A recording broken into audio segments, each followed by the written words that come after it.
Hey, thanks, Jan. Thanks, everyone, for joining. My name, like Jan said, is Jonathan Shivers. I'm honored to speak with everyone today. We have been doing a lot of insights over the last few months about MIPS, mostly because of the questions that arise, both from clients and non-clients, as well as some EHR vendors that we work with as well. So today, there's a couple main points we're going to cover. One is that it isn't too late to get a bonus for 2017 under the MIPS program. Secondly, we're going to cover how the scores are calculated. There seems to be a lot of confusion with groups about how your scores are actually calculated. And finally, we're going to show you our MIPS dashboard and how that is helping groups to compile all of their different areas and all of the 3 categories that count this year, and then automatically submit for them under the registry attestation. So first off, who qualifies for MIPS? As of this year, for 2017, which has already started, you've got just over 3 months left. If you are billing more than $30,000 per year and see 100 Medicare patients per year, then you do qualify so long as you are one of these type of clinicians on the left. The bonus payment for this year will be applied as a percentage to each Medicare reimbursement in 2019. It is not a lump sum. It is applied to each payment you receive, either positive or negative, to your Medicare adjustments in 2019. Okay, our 4 MIPS categories. First, I want to address cost, because this continues to come up. The cost category will not count for this year. With the proposed rule, there's a good chance it will not count next year as well. Cost is simply the amount spent per Medicare beneficiary that is pulled directly from your claims data that is submitted to Medicare. For the remainder of this conversation, we are not going to be discussing cost, simply because it does not go into your composite score for this year, possibly for next year as well. The quality category, of course, replacing your PQRS, these are the 6 measures that you will need to attest. I should say at least 6 measures you will need to attest for, which make up the bulk of your score. The ACI, Advancing Care Information, where you will have both base measures and performance measures, which makes up a quarter of your score. And finally, the new category, improvement activities. These are things like care coordination and patient safety, and we'll talk about these topics as well. These categories can be broken down into about 9 different subsets, and this is the easiest of all the categories to make sure you get a perfect score on. Currently, this is what the weights look like for each year. You can see that quality slowly goes down as cost goes up. There is a chance, like I said, that in 2018, cost may also be a 0%. Okay, how much can I make, or how much can I be penalized? For the first year, what CMS has told us is that there is a 4% upside and a 4% downside. Depending on which path you take and how much data you decide to send into CMS will determine what your bonus is. There is a 3 times multiplier each year, which is how you get to the 12%, the 15%, the 21% and 27%. That is a difficult number to hit. You will probably need to maximize your score to be an exceptional performer.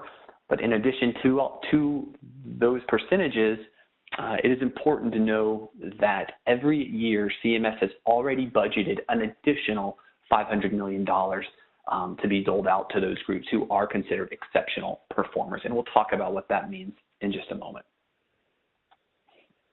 So everyone has a choice. You've got 4 different options this year. CMS calls it pick your pace. You can decide to do nothing, and you will be slapped with a 4% penalty. This is a terrible option, and we don't recommend folks to take this path, but it certainly is a choice. You can submit a minimal amount. If you just want to avoid a penalty, all you have to do is submit 1 quality measure or 1 improvement activity, or 4 of the 5 base ACIs. Now, the minimum is 3 points. So you really do only need to submit one of those measures if all you're trying to do is avoid a penalty. Most groups we speak with are most interested in getting a bonus. So these final two categories on the right are really what the bulk of groups should be aiming for. If you submit 90 days worth of data, and these do need to be continuous 90 days. They don't have to be starting October 1st, but they do need to be 90 consecutive days. You will receive either a neutral or some type of bonus. Again, CMS is pretty vague, but we do know that you will receive some type of bonus possible by submitting 90 days. Your greatest chance to get a bonus is to submit a full year's worth of data. So, of course, that is what most groups should be aiming for, certainly in this first year, because we know that a lot of groups just have not prepared. So that means that the upside is great for that $500 million for groups who do submit a full year's worth of data. So I thought this was a cute cartoon, but I want to walk into the scoring of how this is handled, because it is not as difficult, I think, as most people believe it is to figure out your MIPS score and see how CMS is going to be calculating this. So the first category we're going to talk about is improvement activities. This is absolutely the easiest category to maximize. You can see there are some special considerations. I think the most common is if you have 15 or fewer physicians, you do qualify for this consideration where you automatically double your improvement activity points. In improvement activities, you need a max of 40 points, and those can be made up of either 2 high measures, which are 20 points each, or 4 medium measures, which are 10 points each. Of course, you can do 1 high measure at 20 points and 2 medium measures at 10 points. That will allow you to, that's going to allow you to get your max 40 points. Remember, if you're less than 15 physicians, though, you double your score. So you really only need 1 high weight measure or 2 medium measures. There are 92 activities you are able to choose from in this improvement activity category. And all you have to do is show that you are, that it's basically a yes or no checkbox. If you're doing it, great, you pass. If not, you don't pass. So of 92, I'm certain that most groups are going to be able to select 1 or 2 that they are doing. Finally, if we calculate our score, it's this simple. I scored, let's say that I'm a 20-dot group. I did 1 medium measure worth 10 points and 1 high weight measure worth 20 points. That gives me 30 out of 40 points times 100, gives me a 75 for my improvement activity score. We're going to go through the other 2 categories and add all these scores together by their weights so you can see how this affects my final MIPS score. So 75 for my IA. For quality, you need to report at least 6 measures. One of those measures has got to be a high priority or an outcome measure. For the first year, as long as you submit a quality measure, you cannot score below a 3. So CMS uses a decile system. So in the chart that we have listed here, you can see that if you were to score between a 1 and a 2, 2.9, you actually receive the 3rd decile. In order to maximize this measure for the depression screening, you would have to score greater than 72%. If I scored 73%, I would then have 10 points. The interesting thing about this program, especially the quality measures, is that if I look at the preventative care for the blood pressure screening, to earn my maximum points, I only need 46% of my patients to be in the numerator. So when you are selecting measures, it is very important that you select measures that you think you can reasonably get to this 10th decile. So in this case, all other things being equal, this measure below could be much easier for me to get to just based on the percentage. Now, of course, your workflow and your specialty will go into that decision, but the point is it's important to know what scores put you in which decile before you start selecting and tracking your measures. A couple more details on quality before I show you the scores. Most of the quality measures, you're going to have to submit a minimum of 20 cases for. And most importantly, 50% or more of the patients have to be submitted. This includes Medicare and non-Medicare patients. So I'm going to say that again. That's very important. At least half of all of your patients that meet a measure or that are in a measure set have to be submitted. Okay, so for scoring, this is a category that allows you to get bonus points, and these are very achievable bonus points. If you want to do some additional outcome measures, you will get a bonus point, which I'm going to stop there for a moment. We absolutely recommend that you select more than 6 measures to monitor, because if you do not score well in a measure towards the end of the year, it might be too late for you to select other measures and hopefully score better on. So while you are selecting more than those 6 measures, do yourself a favor and make sure that you select some that are outcome or high priority measures. That way, if you do have 6 measures that score well, also submit these additional measures for bonus points.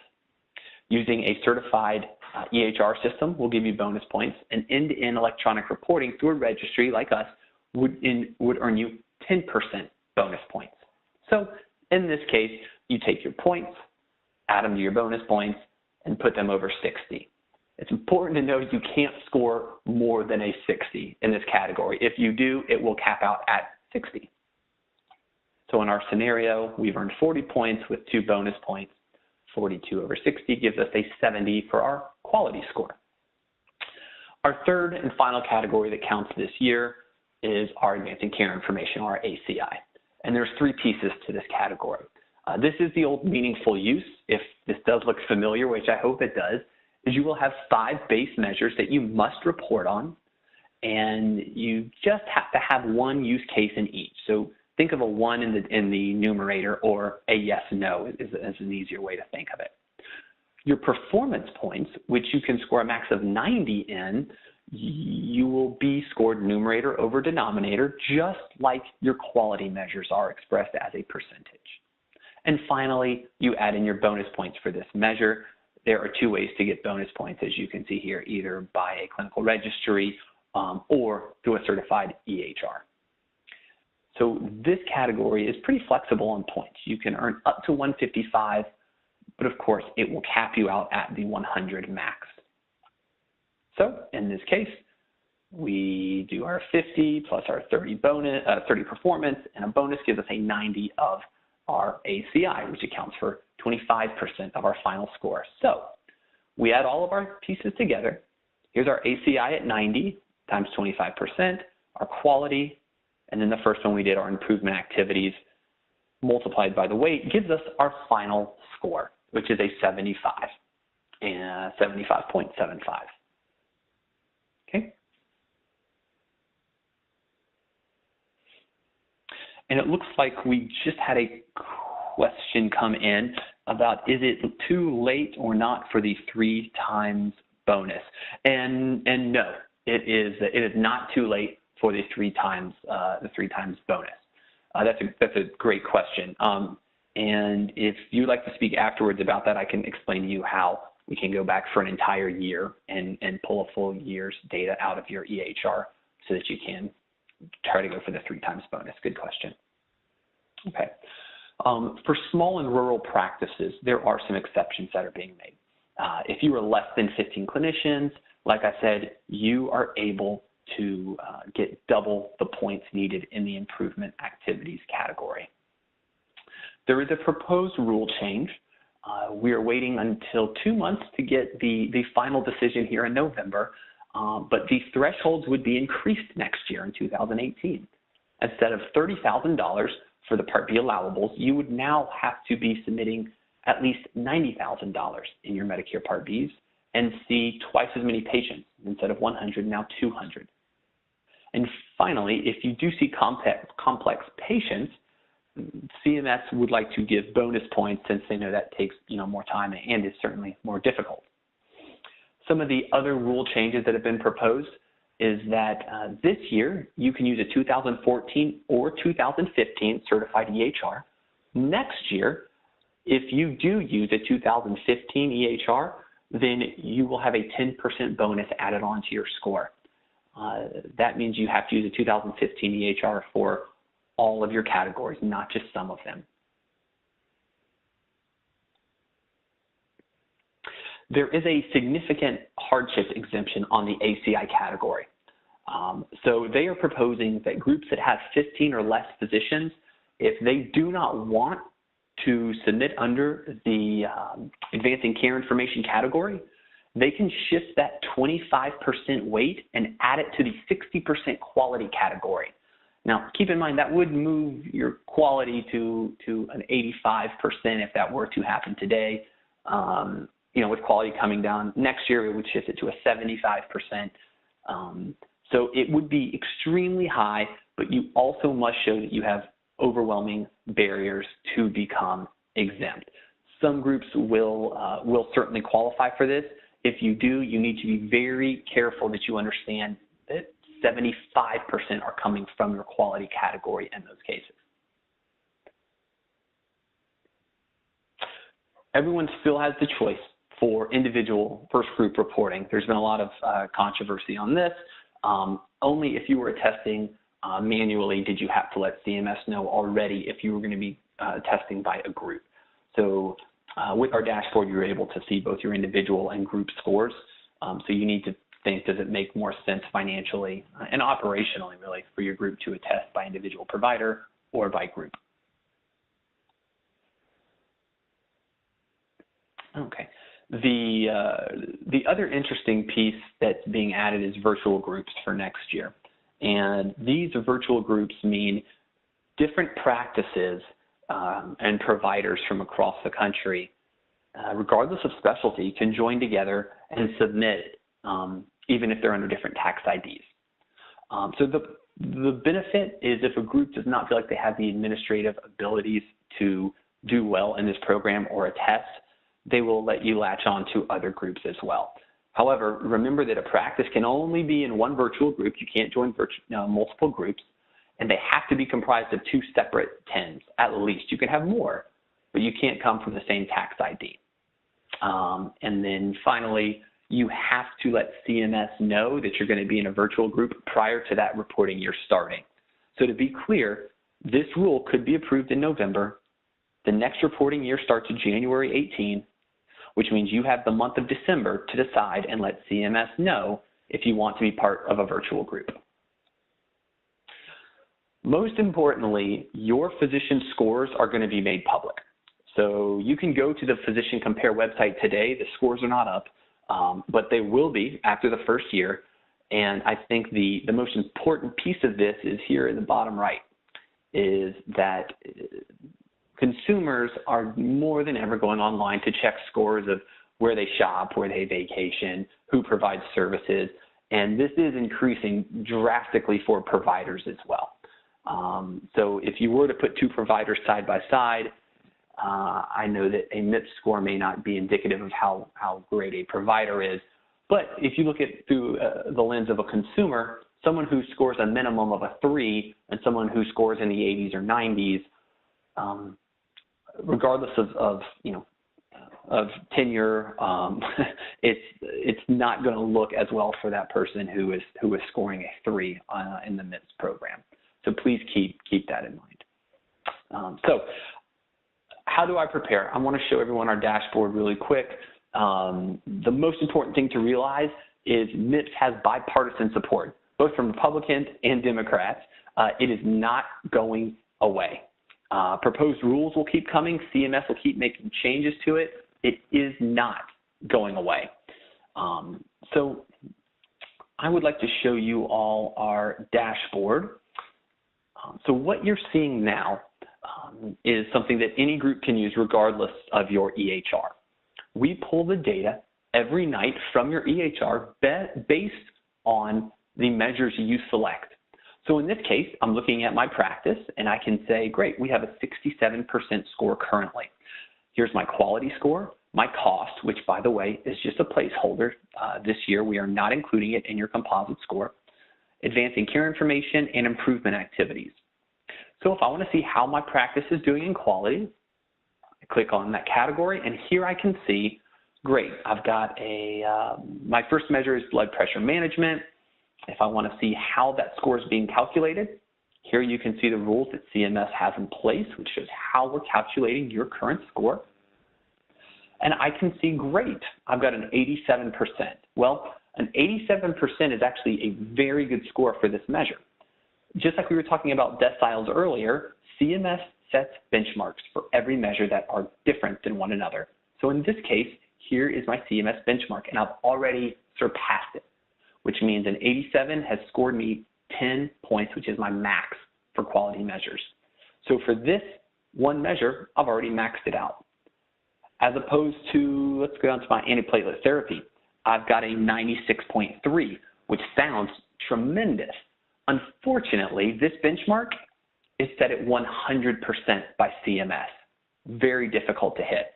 So even though I'm scoring a 96%, that's only earning me 5.2 points. So if you recall earlier, I said we really want our groups to track more than 6 measures on our dashboard. This is precisely the reason. You may think you are doing great in a measure. Looking at my numerator saying 407 of my patients, I've got to meet this measure out of 423, I'm doing great. Unfortunately, if this was the end of December, we would probably want to substitute some of these measures for others that we have selected. That's why we allow our clients to select more than just 6 measures. Let's look at our diabetes. So here's A1C greater than 9. If I want to see my care gaps, and remember, we're pulling this information from your EHR, so we can see the patients who are making up your care gaps causing these lower scores. So clicking on this will give me a list of all of my patients who make up that care gap. So I know that these patients have A1Cs that are greater than 9. I need to get that corrected so my scores can improve before the end of the year. So on the right are how many care gaps each of these patients have with us. So let's look at Mary Amos with 3 care gaps. This patient, I can see her demographic information. Here I can see her last visit, and most importantly, her next visit. Because remember, her care gaps need to be corrected before the end of the year. If her next visit is not until next year, we need to call her and get her in sooner. So let's open up her 3 care gaps. A screening, and there is the third one down is her A1C. So I can see the value sets we used. Looks like we have a CPT and a LOINC code, and there's the culprit there that's triggering it, a 9.1% result. So part of the benefit of this dashboard is that we're pulling it directly from your EHR, so now your physicians can see, oh, this list of 20 patients I need to get in immediately because it's affecting my scores.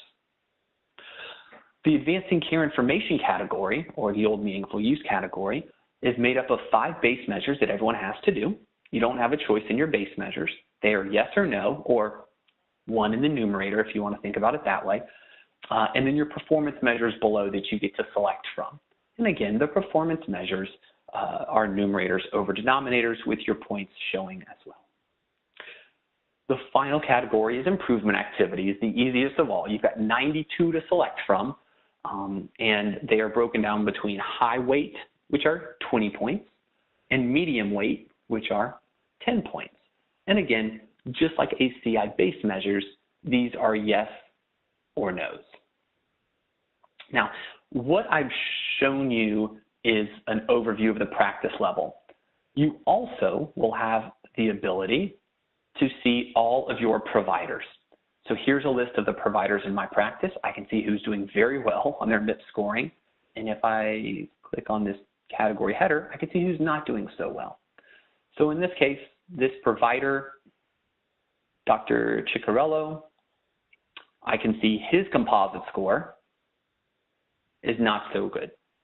I see his quality category, and just like that first screen we viewed on the practice level, it looks just the same as the provider level. So open up his quality measures, and I can see exactly how he's doing. I can also look at his gap list. So if I want to print his scorecard, these scorecards for every single physician can be automated and emailed out daily, weekly, monthly, whatever frequency you wish, so that all of your providers and your administrators, however you're set up, can see each provider's score in the 4 categories as well as their gap list. So you may say, I want the provider to receive this once a week, and I also want the provider to receive his gap list once a week so he can keep on top of working with his scheduling team to get these patients back in the door. At the end of the MIPS program, we attest for you by registry. So there are 243 measures you can select from if you use, CareOptimize and our dashboard for MIPS. That is all that I have. I know we are running out of time. If anybody has any questions, please reach out to us and let us know.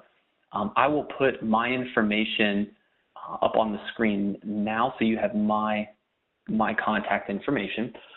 You can always visit us at CareOptimize.com. We do these webinars every other week. That is my cell phone number and my email address. You can always reach out to me directly if you have any questions. And I appreciate everybody joining. You guys have a great rest of your week.